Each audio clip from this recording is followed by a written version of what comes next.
Welcome back, guys, to the Open 17.3 breakdown with JJ with Thrivestry. So, pretty exciting. We're seeing our first chest to bar pull-up workout, and hopefully people didn't shred their hands too bad last week. It is kind of sadistic to do toes to bar, chest to bar last week, and then chest to bars this week. But it helps take care of your hands, and it's beneficial to not repeat the workout multiple times. Where you're going to shred your hands. So we're going to do chest to bar pull-ups and snatches with increasing load. So check the briefing and everything. It seems pretty complicated, but it's actually not. We're going to do 3 rounds of 6 and 6, and then 3 rounds of 7 and 5 7 chest bar pull-ups, 5 snatches. And if you finish that, then you get to move up to the next round at a heavier load. And so the loads for the bars, they go pretty progressive. The 95 to 135 for the men and the 65 to 95 for women is a pretty significant jump. I think most of you guys who are watching this video, if you're just regular gym people, that's going to be a challenge enough. Just try to get as many reps as you can in at that weight. Be smart. Make sure you don't get any no reps.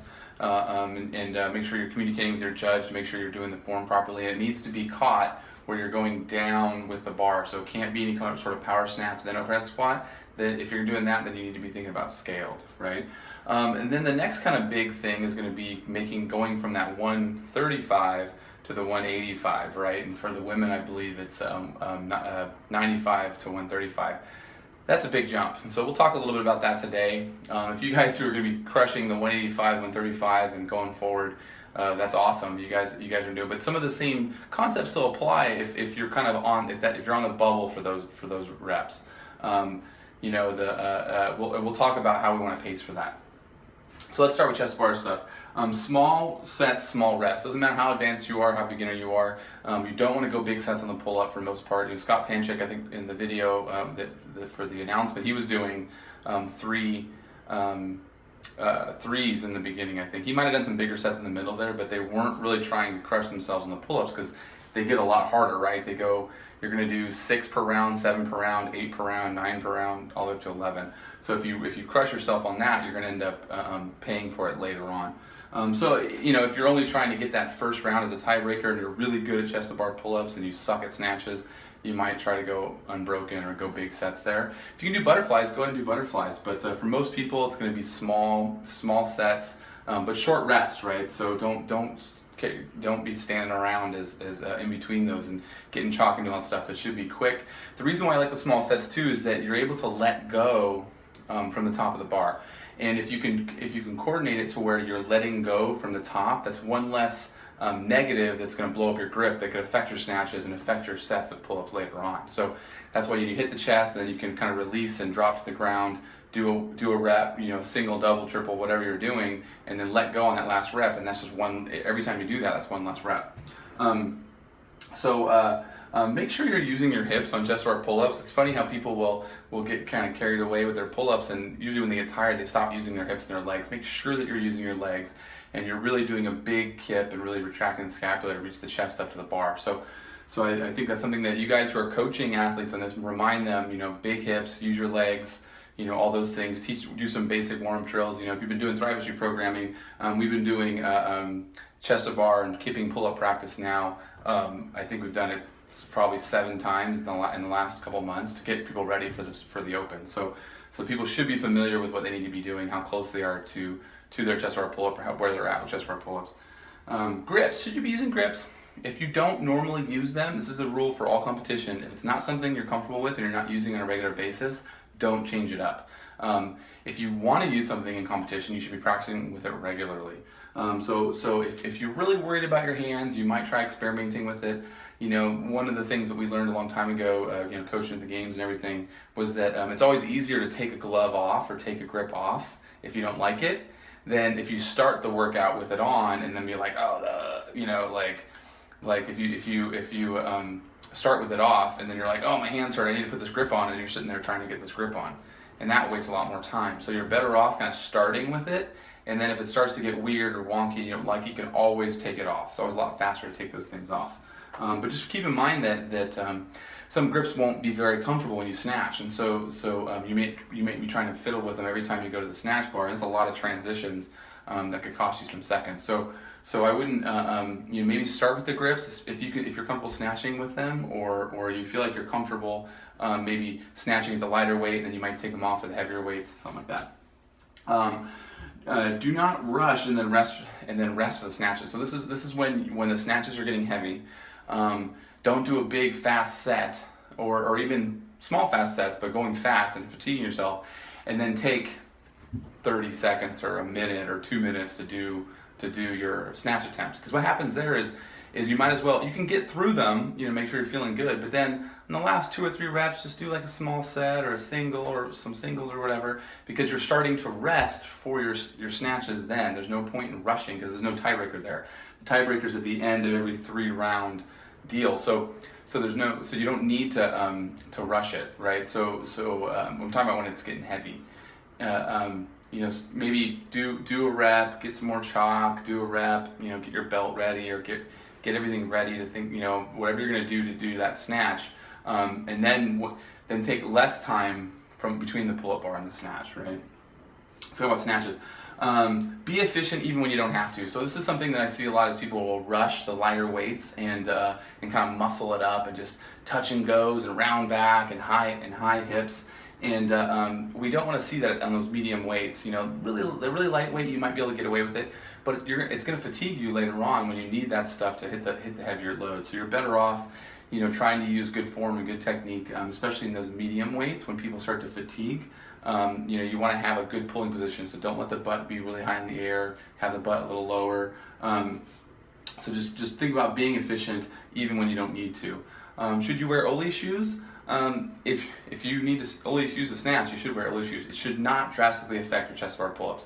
If you're really that worried about chest bar pull-ups and you're going to get through the first 2 rounds, for example, you might think about having the shoes nearby, and then you can do 2 rounds and get your tiebreaker score. And then as you're resting for your first attempt at the heavier bar, maybe you put your Oli shoes on. But just keep in mind that could take 30 seconds or a minute. So if you're not planning on resting 30 seconds or a minute before your snatch attempt, it probably wouldn't be good to try to switch shoes. You should just wear Oli shoes the entire time. If you don't have Oli shoes and you're not used to it, then I wouldn't worry too much about it. Singles. So Scott Panchik used singles the entire time. I think most of the guys were doing singles from the 135 bar on that we saw tonight, and that's something it makes sense. This workout isn't about trying to get as much reps in per second. It's more about being able to get to the heavier load and then hit those heavier weights, right? So really rushing it isn't good. If you're going for a tiebreaker, you might do some touch and goes at the lighter loads, but realistically, you can still get a good tiebreaker score even with singles, because you can make up for it on the pull-ups and less rest between as you do all the transitions. There's a lot of transitions here. Avoid no reps. So remember, we're doing a squat snatch, so you need to receive the bar and fluidly go down and then come back up. Just make sure you're going low enough. You really mobilize the hips. Make sure you're getting deep. One of the things when it comes to warming up the snatches, you're gonna want to warm up the snatch that you plan on hitting, or at least getting close to it. You shouldn't just be like, all right, I guess the first few rounds of the warm up. Like, you need to make sure that everything's ready from a mobility standpoint, but also just a technique and a CNS standpoint, so that there's not a big surprise in the workout, right? But make sure that you're hitting the technique. Make sure that you're standing up all the way. So I wrote here, finish the rep. The thing is I think a lot of people when they're kind of under the pressure, they'll do a rep, especially kind of the medium weights, and then their feet will be weird, or maybe they didn't quite open their hips before they brought it up, and they drop the bar. It's a no rep. So especially those middle and heavier weights, like, you can't afford any no reps on the snatches. Know where you will end up. And what I mean by that is kind of you should start the workout kind of knowing where you plan on making it, right? So are you going to finish the 95? Are you going to finish the 135? Are you going to finish the 185? Like, or how many attempts you're going to make at 185? Are you going to try to just get one? Are you going to make 225 or what have you? So kind of know where you are, so warm up for that. And then I also wrote here is have some smaller plates ready. So something that most people don't realize is you can on this workout is you can totally load the bar. So let's say you do the 135, and you've broken through, maybe you have 4 or 5 minutes to try 185. And it's something that maybe you've gotten close to or you've done in the past or whatever.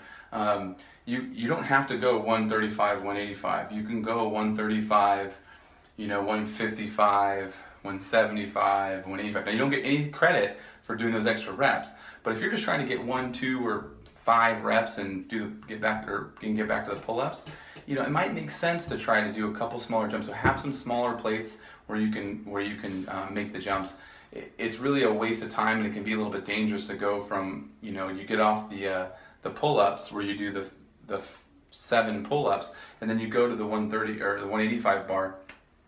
I guess that'd be 8 pull-ups. You do 8 pull-ups, you go to the 185 bar, and you just go for it. And it's like, unless your snatch is like 205 or higher, I wouldn't even try that. I would have some smaller plates ready, and maybe do one little one in the meantime. It's just you're not going to get credit for it, but it's going to make sure that there's no big surprises, and maybe you don't hurt yourself. All right, so overall pacing, this is huge on this one, but it's basically the whole pace for the entire workout is 1 minute 20 seconds per round. So that would be the 6-6 would be that, or even in the last round when it's 11-1. The average pace for 4 minutes for every sort of time jump is a minute 20, which is about 6.6 seconds per rep. And why this is important is that we can use this to kind of think about your pacing, like where can you be at. So just keep that amount that amount in mind, and you try to stay ahead of that as long as you can, so you're banking time for the heavier loads and when you need to slow down, because that's when kind of the workout shifts. You sort of see this. You're going for time, you get your tiebreaker score, and then now the load's heavy, and you need to think about being more deliberate and having a more steady pace. But you're not really trying to crush the reps on that point. You're just trying to get as many reps as you can at that load. Go faster to bank time and for tiebreakers. So in the beginning, when you're doing that first, second, third, fourth round, you need to be going fast and being conscious of the tiebreaker. If that's a very important thing for you. Another thing I'll jump down here too is, if you're going to do this one more than once, if you really need to for your score in the regional, your first attempt should be for the highest load or rep. So you should sort of pace that one a little slower on that last round, the second to last round, so you can get the most weight on the last rep and try to get the most reps there. If you fail at that weight or whatever, maybe you only get one, and then your second attempt can be where you go for a lot faster tiebreaker score and then try to hit it again. So you have those 2 scores to work with. So I would do the safer, kind of slower version first, and then try to hit the heaviest load you can if you're only going to hit it for a few or less, and then the second attempt can be a faster one. So just a reminder, your friends can help you load the bars, and you can have more than one barbell set up. So that's really key to make sure that you're not like spending time changing plates. There's not a lot of time for that on this.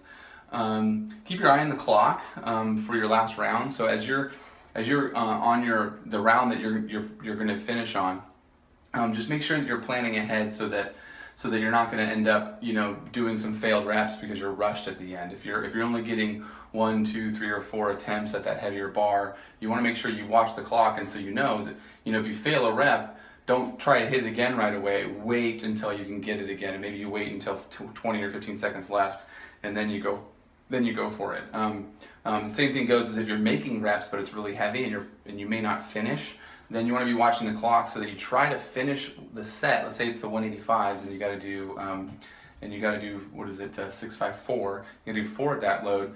If you can get through 4 and then get back to the pull-ups, that's way better than doing than just getting 4 or because that's where a lot of people are going to end up getting stuck, right? So try to or if you're on round 2, of that set, you do 4 snatches. The pull-ups, and then if you can go back and get like one more snatch, that's going to be big. Because a lot of people will do their first 4 snatches, second round of pull-ups, and then they won't get to their next snatch. If you can pace the clock to pay attention to that, so where you can get 1 snatch or 2 snatches, that'll be a big tiebreaker for them. So the last thing I have here is kind of a little chart. Let me see if I can move you a little closer so you guys can see. And as usual, I'll post up a picture here on the blog post. But what I've got here is again, the 120 is the time if you wanted to finish exactly at the 8-minute mark, right? So if you try to cut that down to like 110 per round, and I kind of made it the same for the first sort of barbell set and the second barbell set, just for example purposes, because you might be a little slower on the second round, obviously, but you still don't want to totally crush yourself on this first round either. But there's 36 reps every set because we're adding a pull-up every time we take a snatch away. So just keep that in mind. You can see there's a 110, a 1 minute, a 50-second, and a 40-second round. If you do it at 110, or let's just say 1 minute, that means you're going to finish at 3 minutes, and then you're going to be done with the second round at about 6 minutes, which will give you 6 minutes to try to attempt the 185 snatch. So again, if you've snatched 175 or you've done 185 in the past or higher, 6 minutes is a good chunk of time to kind of rest and possibly get that done. If you can go faster than that and say the 50 seconds, you're gonna have 7 minutes to complete the next attempt. So for those of you guys who are going to be breaking past the 185 or the women breaking past the 135 pound bar, you should be trying to pace those first few rounds at kind of that 1 minute or faster per round pace, so that you have more time for the later rounds. So for example, 40 seconds per round on average for the first 2 cycles, you'll be done at 4 minutes, right? So then it's how fast can you get the 185, 135, and then on from there. But I think that's it, guys. Good luck. Final note, especially for owners, but all you guys, is don't be crazy with with people. Don't let people hurt themselves, and make sure that there's plenty of room around them to bail, to fall over. It's just we want to be very careful that someone isn't going to fall backward on a rack or some plates that are laying behind them and injure themselves, like has happened, in the past. So keep that in mind. Have fun, guys, and look forward to seeing everyone crush it, and look forward to 16.4 coming up.